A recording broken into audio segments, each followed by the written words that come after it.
What is going on, Trash Talkers? We are back with another episode for you. In today's video, we're going to give you our starts and sits for Week 13 in the NFL. All that and much more coming your way right now!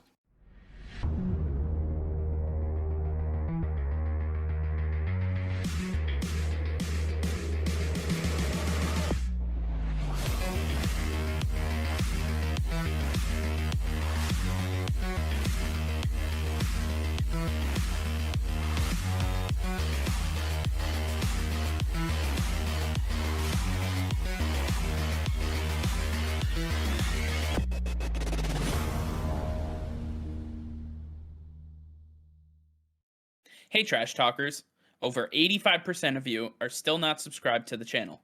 Please be sure to hit that red subscribe button and turn on notifications, as it will help us create more daily content for you. Thank you and enjoy today's video. All right, Nick, week 13 is here. Today is the day we see most of the games, but the game of the week actually happens tomorrow night that we're both excited for, that being the Patriots and the Buffalo Bills. But I want to get us started with our starts and sits, everybody getting their fantasy lineups all situated. And Nick, why don't you get us started? Quarterbacks, who do you have starting? Who do you have sitting? Yeah, so for my start quarterback, I'm going with Tua Tagovailoa. I really like what he's been doing lately. He's been getting better and better as he's gotten healthy, and he looks like he's fully ingrained into this offense to the point where you can start him. He's getting the touchdowns, he's getting the yardage, and then he's improving on the ground as well. Tua Tagovailoa is a great start if you're in a bad spot. And then for my sit quarterback, I'm going with Carson Wentz. The Indianapolis Colts have a slightly easy matchup, which means Jonathan Taylor is probably just going to be running the ball a ton. Carson Wentz isn't going to try to throw the ball. They're going to try to get out of this game quickly, avoid turning the ball over, and that's going to be done a lot on the ground. I stay away from Carson Wentz. For my start quarterback, I'm going to take Mac Jones against the Buffalo Bills. And a lot of you might be thinking, Mike, you're crazy. And I'd be like, yes, but that's not about this. The fact is, Mac Jones has looked extremely solid over this 6-game winning streak. And on top of that, the Buffalo Bills are going to sell out to stop Damian Harris and Ramondre Stevenson and the running backs for the New England Patriots. That's going to leave Mac Jones with one-on-one coverage, and guess what? No Tre'Davious White on the back end for the Buffalo Bills. So going up against Gabe Jackson and some of these other corners that they're going to be throwing out there, not going to be great for the Buffalo Bills. I think Mac Jones is going to be able to pick them apart. So I would definitely look at starting him if you need to start a quarterback this week. For the sit quarterback, though, I'm going with a big one, Matt Stafford against Jacksonville. I think this is going to be a blowout game. I don't expect Matt Stafford to be utilizing all of his weapons in this one. I think that Darrell Henderson's going to have a really big matchup here. I think he's going to be relied upon to really get them through this game. Sony Michel is going to have a big game as well. Outside of that, OBJ's already hurt, and Nick's going to talk about that a little bit later, but right now, I don't see the value in Stafford against Jacksonville. They're going to try to get in and out of this game as quickly as possible, and I just want to sit him right now. And up next for the running backs, my start of the week, Cordarrelle Patterson. He got hurt for a little bit. Now he's back, and he's back to doing what he's been doing all season long. He's getting yardage, receiving, and rushing. He's putting up touchdowns. And against the Tampa Bay Buccaneers, he's going to do exactly what he did in the first matchup. He is the utility weapon that Matt Ryan loves, and he's going to continue to get love in this matchup. They're going to need him, expect him to do big things this week. For my sit running back, I'm going with Josh Jacobs against the Washington football team. Their front four has been really stout even after losing Chase Young, and I think that's just going to be a lot for Josh Jacobs to handle. They're going to want to get Deshaun Jackson going, Foster Moreau after Darren Waller being ruled out. It's going to be a heavy passing attack, and I think Josh Jacobs is someone I'd like to stay away from this week. For my start running back, I'm actually going with Boston Scott against the New York Jets. Boston Scott is in a very precarious situation where Miles Sanders is technically the RB1 on the depth chart, but he's splitting a lot of carries, almost 50-50, and no Jordan Howard for this one. Kenneth Gainwell has been a healthy scratch for multiple weeks at this point. I like Boston Scott. I think it's going to be very run heavy, especially without Jalen Hurts in this one. I like Boston Scott this week. For my sit, though, I'm going with Saquon Barkley against the Miami Dolphins. Saquon Barkley has been absolutely atrocious ever since he came back from his injury. They are using him sparingly, and that is putting it lightly. These guys have not used Saquon Barkley up to the standard we drafted him to be. I think Saquon Barkley is no longer one of those guys where you can just set him and that's it. He's in your lineup. I think you have to really take a look at the matchup, and Miami is not a good matchup for him. They have linebackers that can play in coverage. They have a defensive line that can stop him at the line of scrimmage.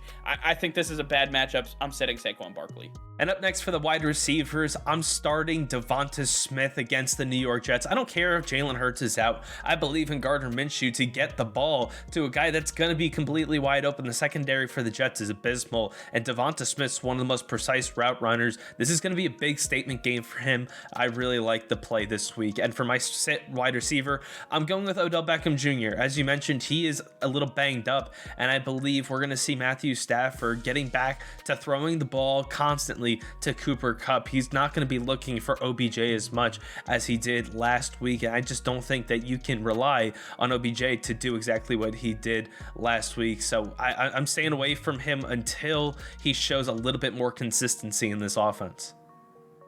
My start wide receiver, I'm going with Michael Pittman of the Indianapolis Colts. Nick, I know you said to stay away from Carson Wentz and that they're going to just try to run this game through, but I think Michael Pittman will be the guy to get the receptions when Carson Wentz is throwing the ball. I think he's a big-bodied wide receiver that's going to absolutely bully the corners that the Houston Texans have.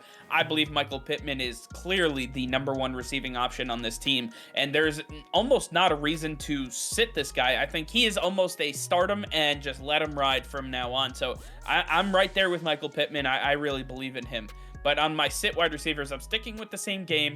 Brandon Cooks. Brandon Cooks is going to be matched up against Xavier Rhodes, and it's going to be a very tough matchup. Brandon Cooks has struggled over the last few weeks, even with Tyrod Taylor coming back. I know he had that big touchdown, but outside of that, it's been short yardage stuff. He's been out of the game script, really playing a decoy role. Not liking his role right now. I think that if he does have a touchdown, it'll be by sheer luck right now. I think Brandon Cooks is a good sit if you have the depth. Otherwise, if you have to play him, good luck. You are only hoping for a touchdown at this point.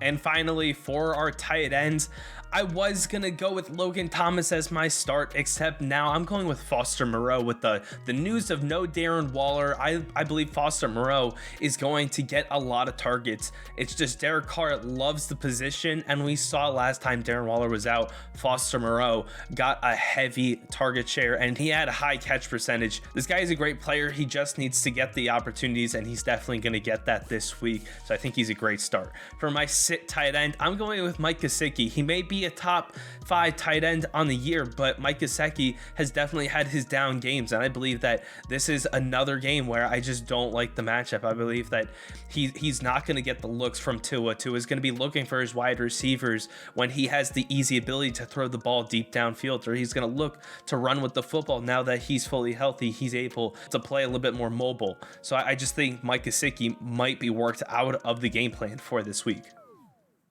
My start tight end, I'm going with Rob Gronkowski. He is back, he is healthy, and with no Antonio Brown for the next 3 games, Rob Gronkowski is going to be that absolutely go-to guy for Tom Brady.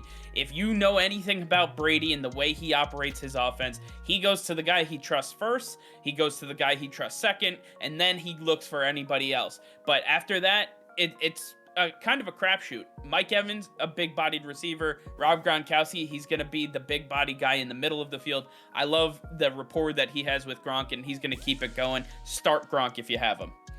For my sit tight end, though, I'm going with TJ Hawkinson. Yes, that is a huge name, and I know you probably drafted him pretty early to try to get a big-name tight end, but the fact remains that he just has not had the rapport with Jared Goff that you expected him to have. And on top of that, you see Josh Reynolds now coming into the fold and really taking over as the number 1 target share guy for the Detroit Lions. I think TJ Hawkinson is going to continue to struggle in this offense. I think he's at a point where you can't just start him and let him ride, just like a couple of the other guys we talked about. I think TJ Hawkinson has to be a spot start at best right now. I'm going to hold off until I can see some more consistency in his game. TJ Hawkinson is a sit for me this week. All right, well, I want to hear from you guys. Let us know in the comments down below if you have any questions for your fantasy lineups. Let us know. Tag us on Twitter if you need any last-minute fantasy advice. We'll be happy to help you out. All right, well, that's going to be all for now. Thank you all for watching. Be sure to like this video and subscribe to the channel if you haven't already. Hit that notification bell. We go live every single day. That'll be all. Peace and love.